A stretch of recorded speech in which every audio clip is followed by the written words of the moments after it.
Bismillahirrahmanirrahim. Assalamualaikum warahmatullahi wabarakatuh. Alhamdulillahirrabbilalamin. Assalatu wassalamu ala asrafil anbiya wal mursalin Sayyidina Muhammadin wa ala alihi wa sahbihi ajmain, amma ba'd. Puji syukur kita panjatkan kehadirat Allah Subhanahu wa Ta'ala, karena berkat dan rahmatnya lah sehingga saya dapat menyelesaikan salah satu tugas dari mata kuliah teks dalam bahasa Indonesia dosen pengampu Ibu Nur Husna, SPD MPD. Baiklah, saya akan memaparkan materi yaitu teks anekdot. Pengertian teks anekdot.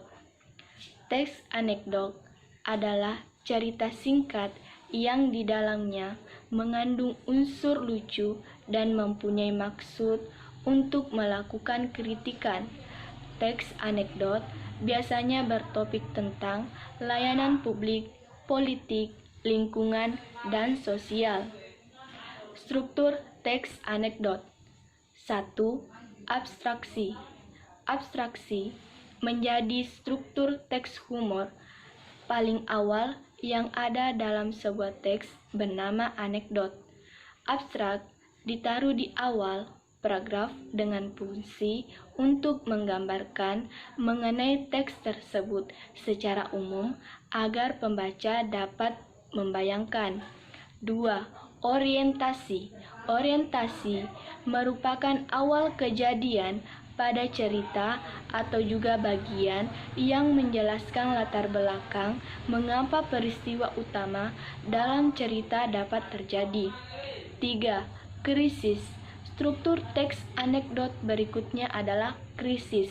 Krisis merupakan bagian yang menjelaskan mengenai pokok masalah utama dengan warna unik, juga tidak biasa, atau bahkan terjadi pada penulisnya sendiri. 4. Reaksi. Reaksi berhubungan besar dengan struktur krisis. Reaksi adalah bagian yang akan melengkapi berupa penyelesaian masalah menggunakan cara-cara yang unik dan berbeda. 5. Koda. Seperti penutup, struktur teks anekdot yang terakhir ialah koda. Koda merupakan bagian yang menutup cerita dalam teks tersebut. Ciri-ciri teks anekdot. 1. Berupa teks yang mendekati perumpamaan. Perumpamaan pada sebuah teks dengan struktur anekdot mendekati bentuk sebuah dongeng. Layaknya karangan cerita berdasarkan imajinasi dan ditambah dengan segala hal yang bersifat nyata atau benar-benar terjadi di masyarakat. 2. Menampilkan tokoh-tokoh atau figur yang dekat dengan kehidupan sehari-hari atau juga orang penting. Biasanya, pada sebuah teks anekdot, terdapat tokoh atau figur yang ada dalam dunia nyata dan mudah kita temui dalam keseharian. Contohnya, seperti orang-orang pemerintahan, anggota keluar, dan lainnya. 3. Memiliki sifat humoris, lucu, menggelitik, dan berbau lelucon, tetapi menyindir. Seperti yang sudah dibuatkan sebelumnya, teks yang berupa anekdot memang dibuat untuk memberi kritik dengan cara yang berbeda. Semacam guyonan yang sengaja dibuat dengan tujuan tertentu, seperti menyindir. Biasanya, menyindir di sini berkaitan dengan isu sosial dalam negeri yang sudah menjadi rahasia umum. 4. Terselip kritikan atau tujuan.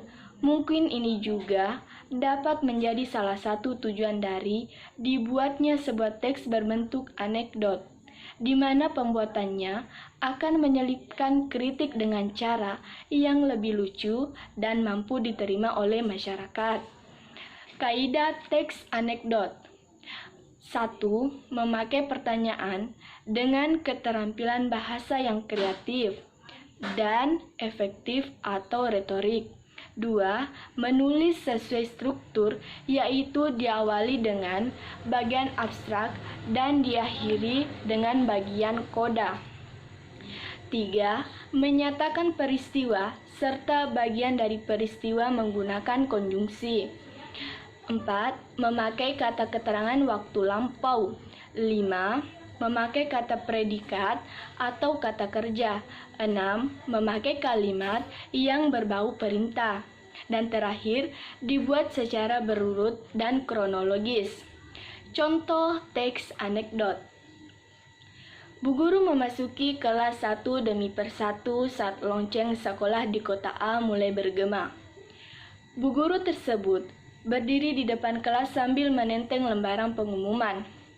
Anak-anak, ibu punya pengumuman penting dan gembira untuk kalian. Mulai bulan depan, sekolah kita akan berubah status sebagai sekolah bertaraf internasional. Nah, bagaimana? Apa yang akan kalian lakukan untuk menyambutnya? Bu guru mengoper lembaran pengumuman untuk dibagikan. Jono mengangkat tangan. Saya mau les bahasa Inggris buat mendukung belajar dengan taraf internasional, Bu. Bagus, Jono. Bu guru senang mendengarnya. Dia melirik ke arah Ical. Kalau kamu, Ical? Saya mau meminta orang tua saya untuk menyiapkan biaya sekolah lebih banyak lagi. Loh, kenapa? Soalnya, dengan bergantinya status sekolah ini menjadi bertaraf internasional, maka biaya sekolahnya pun pasti lebih mahal. Iurannya akan lebih tinggi, belum bayar ini itu, jawab Ical. Bu guru mengkerutkan kening. Kok jawabanmu sinis sekali? Gini, kalau sekolah kita jadi bertaraf internasional, kan jadinya sama kayak sekolah-sekolah luar negeri, lebih berkualitas. Tapi Bu, menurut saya, sekolah bertaraf internasional itu sebenarnya punya arti sekolah bertarif internasional, jelas Ical. Sekian dari saya, lebih dan kurangnya mohon dimaafkan. Wabillahi taufiq wal hidayah. Assalamualaikum warahmatullahi wabarakatuh.